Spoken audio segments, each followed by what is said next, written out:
ขึ้นเครื่องบินเครื่องอย่างนี้ก็ต้องน่ากลัวญาติโยมแล้วก็โชเฟอร์เอารถไปรับเสร็จเรียบร้อยแล้วก็เดินทางตลอดทั้งคืนฝนตกตั้งแต่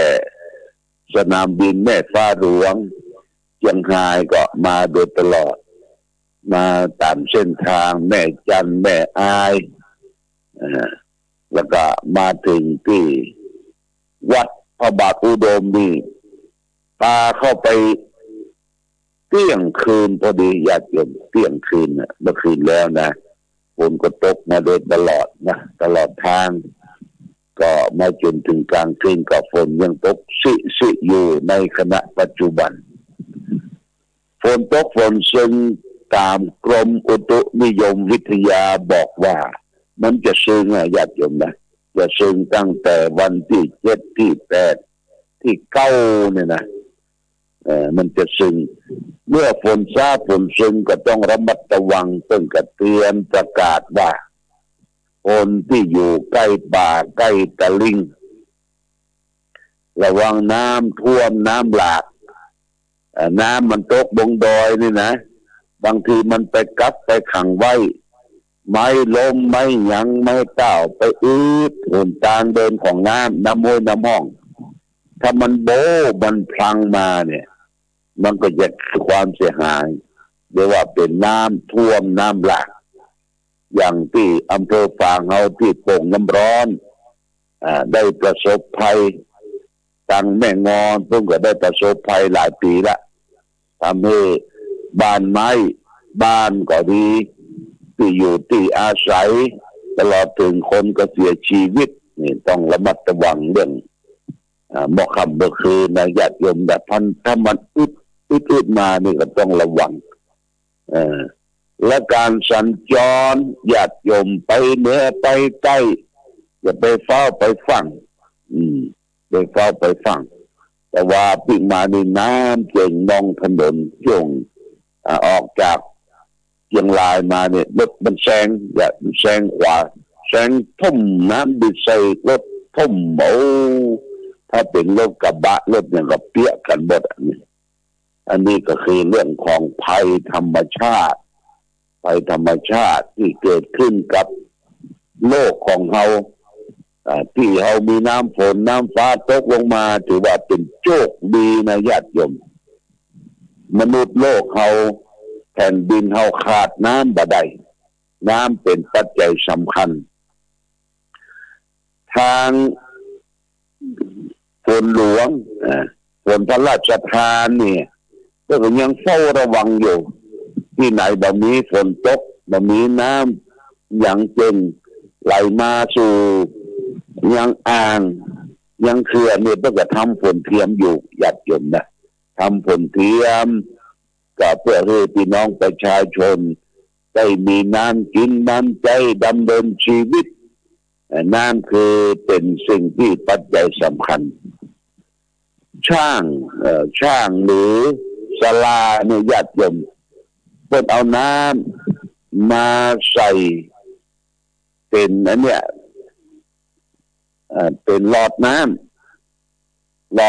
ำเอาใส่สายยางหลอดน้ำเอามาวัดระดับญาติโยมนะเอาวัดระดับในการก่อสร้างปลูกสร้างจะหล่อเสาอย่างต่างๆจะเทที่นั่นที่นี่เอาน้ำมาเป็นเครื่องวัดเป็นหลอดน้ำเพราะฉะนั้นน้ำจึงมีความเสมอภาคมันเสมอภาคมันรักษาระดับของมันดีแล้วก็สิ่งอย่างหนึ่งน้ำคือมีความเย็นมีความเย็นมีไอซิมีออกซิเจนมีไฮโดรเจนอยู่ในตัว H2O น้ำมีหยาดยมเพราะฉะนั้นเราทำตัวเหมือนน้ำหยาดยมทำตัวเหมือนน้ำอยู่ที่ไหนก็อยู่ได้น้ำมันอยู่บนป่าบนเขาบนอากาศบนดินไผจะย่ำจะเหยียบยังก็ทำตัวเหมือนน้ำบ่เดือดร้อนอาทรแต่ประการใดญาติโยมนะทำตัวเหมือนน้ำมันรักษาระดับความเย็นมันอยู่ตลอดฝ คนเราก็เช่นเดียวกันญาติโยมนะอยู่ที่ไหนก็ทำใจให้เย็นทำใจให้สุขุมทำใจให้รอบคอบอย่าไปให้ใจมันร้อนอย่าไปให้ใจมันเดือดอย่าไปให้ใจมันลำเอียงย่างน้ำหนักแบบเท่ากันเข้าข้างคนนั่นเข้าข้างคนนี้แล้วจะไปชอบเล่าหน้าจาควรคนอื่นและญาติโยมหลวงพ่อได้ฟังคนนั่นคนนี้เล่าอู้กันนี่นะบ่ให้สมใจบ่ให้สบอารมณ์ที่เขาเก็บเอาคนนั้นคนนี้มาเล่ามาสาธยาย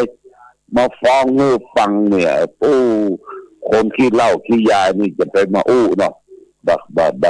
สบอารมณ์เพราะฉะนั้นอย่าไปเล่าอย่าไปสาธยายจะไปบินปากถุยน้ำลายใส่คนอื่นตัวเก่านี่หาพอบอกแป้ตัวเก่านี่นะตบตัวเก่านี่มันบ่เหม็นสุมาแต่ญาติโยมตบคนอื่นเหม็นหมดตบตัวเก่านี่ผายปอดออกมาเหม็นสุดที่เหม็นแต่บะเดือดบะแดนถ้าเพิ่นมีปล่อยผายมาปุ๊บเดือดร้อนนะคนเอาไปมองคนอื่นนักล่ำไปญาติโยมนะจะไปมองคนอื่นนักล่ำไปมองตัวเองตัวเก่ากัดสหับกัดสหับนี่ญาติโยมเป็นคาถาเนี่ยจำไว้เนี่ยกัดสหับเป็นมาคบบ่เข้าเป็นคาถาถ้าหมาซัวไปที่ไหนเนี่ยว่ากัดสหับคือหับปากหมาเอามาแจ้กับคนก็ได้นะแจ้กับคนได้คนไหนถ้ามันย่อยไปเลยเดี๋ยวเขาบัดตันได้ถามเรื่องเก็บเอาคนนั้นคนนี้เนี่ยกัดสหับบอกว่าเขาก็เสกคาถากัดสหับมาอยู่กับเขาละไปละญาติโยมมันก็ดักฟังจะไปสาธยายญาติโยมจะไปต่อเรื่องต่อเล่าสาธยายนอปกรรมนอปกรรมไปตัวญาติโยมนะอันนี้คือจะต้องรักษาปากเขานี่เพิ่นแต่งมาอย่างอันมีหูเดียวปากนะแต่ตาสองแก่นหูสองใบแล้วก็จมูกสองหูอันที่สำคัญก็คือตานี่เป็นปากนี่เป็นแต่งมาเดียวบ่ใจนักใจนักผมเฮาจังเดือดร้อนที่ปากเพราะน่าจะปากดีปากร้ายปากใจปากชั่วปากมีคุณธรรมมันสั่งมาจากใจกันเด้อใจเราได้ฝึกฝนได้อบรมได้ฟังธรรมะได้ฟังการเทศน์การแสดงธรรมเข้าถึงพระพุทธธรรมพระสงฆ์ใหญ่อย่างทุกเมื่อนี่มันก็ฝังอยู่ในจิตในใจเรานะแต่เราจะไปปากนักจะไปปากไปกัดสหับนะกัดสหับหับปากได้มันก็จะเป็นประโยชน์แก่ตนเองและสังคมที่น่าอยู่กับลูกกับหลานกับพี่กำลังเป็นระดับต่อไปญาติโยมต้องขออนุโมทนานี่ก็มีพ่อมาสมร่างบ้านเสาหินได้ถวายซื้อที่ดินวัดใหม่มณฑาพุ่นเด้อวัดใหม่มณฑาได้รอบ2 ตารางเมตร600 บาทได้มาถวายที่หลวงพ่อก็จะรวบรวมเดือนธันวาออกพรรษาก่อนจะตรงโต๊ะไปถวายเพิ่มแล้วก็พร้อมด้วยแม่เม็ดสมร่างบ้านใบเสาหินก็ได้ถวายซื้อที่ดินวัดใหม่บนทาสร้างวัดที่ดอยหล่อ2 ตารางเมตร200 บาทบางกันนั้นก็มีก็บุญมีศรีจันทร์อันนี้ก็อยู่ปุ้นบ้านชัยประการซอยเข้าโรงพยาบาลหอมค่าน้ำค่าไฟค่าไฟฟ้าสถานี100 บาทแล้วก็มีแม่บัวผัดปูรันบ้านแม่สุนต้นซ่านถวายเป็นค่าไฟฟ้า200 บาทโมทนาสาธุเด้อร่วมโดยช่วยกันทำบุญสุนทานญาติโยมอันนี้ก็ถวายนี่ก็ได้ไปร่วมทำบุญสุนทานที่วัด ใหญ่เรียกว่าวัดใหญ่วัดพระธรรมกายเป็นก็ได้งดการจัดงานเป็นเวลา2 ปี 3 ปีบมีการฉลองมหาปริญญาวันก็มีผู้คนที่เจ้าประสงค์ไปนักไปหลายก็เป็นมื้อนี้แหละเนาะเป็นมื้อน่ะที่เจ้าประสงค์ไปร่วมพร้อมด้วยศรัทธาญาติโยมก็ปิกมาด้วยสวัสดิภาพแล้วก็ถึงบ้านถึงวัดวาอารามก็อยู่วัดญาติโยมพักผ่อนไปที่ไหนแกก็บอกแค่ได้เท้ามันแพงนึกบอกว่าเท้าบ๊อบแบ็คก็คือว่าพะเลิศพะถูเท้าที่ซ้ายมันแพงวันนี้จะไปให้หมอเช็คดูก่อนมันเป็นกระดูกกระติกมันเริ่มจะปองญาติโยมมันยันมันเป็นยันไปยันมามีจะปองคนก็บอกว่าให้พักผ่อนก็คงจะได้พักผ่อนหย่อนอารมณ์อยู่ที่วัดวาอารามญาติโยมก็วันที่11วันที่11 12 13 14แม่เจ้าญาติโยมก็มานอนที่สำนักปฏิบัติธรรมที่วัดพระบาทอุดมเนี่ยก็มาก่อนเวลาเขาจะบวชกัน6 โมงเย็นวันที่11มาเปี่ยวมากวาดจัดแจงแสดงที่พักผ่อนรับนอนที่จะได้ปฏิบัติธรรมถวายเป็นพระราชกุศลแด่สมเด็จพระนางเจ้าพระบรมราชินีนาถพระแม่เจ้าพระพันปีของปวงชนชาวไทยในรัชกาลที่9พระนางเจ้าสิริกิติ์พระองค์จะมีพระชนมายุครบ90 พรรษาและวันที่12 สิงหาคมนี้ก็ถือว่าเป็นวันแม่แห่งชาติที่น้องญาติโยมพอปลีกเวลาหาโอกาสได้มาร่วมกันขึ้นวัดปฏิบัติธรรมไหว้พระสวดมนต์จำศีลภาวนาสัก3 คืนเพื่อตัวเองเพื่อบุญเพื่อกุศลเพื่อสร้างสมบุญญาบารมีแล้วก็ถวายบุญกุศลนั้นจุดเทียนชัยถวายพระพรในวันแม่กลางคืนนี้จุดเทียนชัยถวายพระพรนี่ก็ประชาสัมพันธ์ญาติโยมท่านสาธุชนทั้งหลายได้รับทราบในการที่ให้จัดมีกิจกรรมอันที่จะทำกันในวันแม่แห่งชาติในวันที่11ญาติโยม11 12 13พร้อมกันนี้ขออนุโมทนาในการบริจาคกองทุนสาธารณสงเคราะห์มีคณะศรัทธาวัด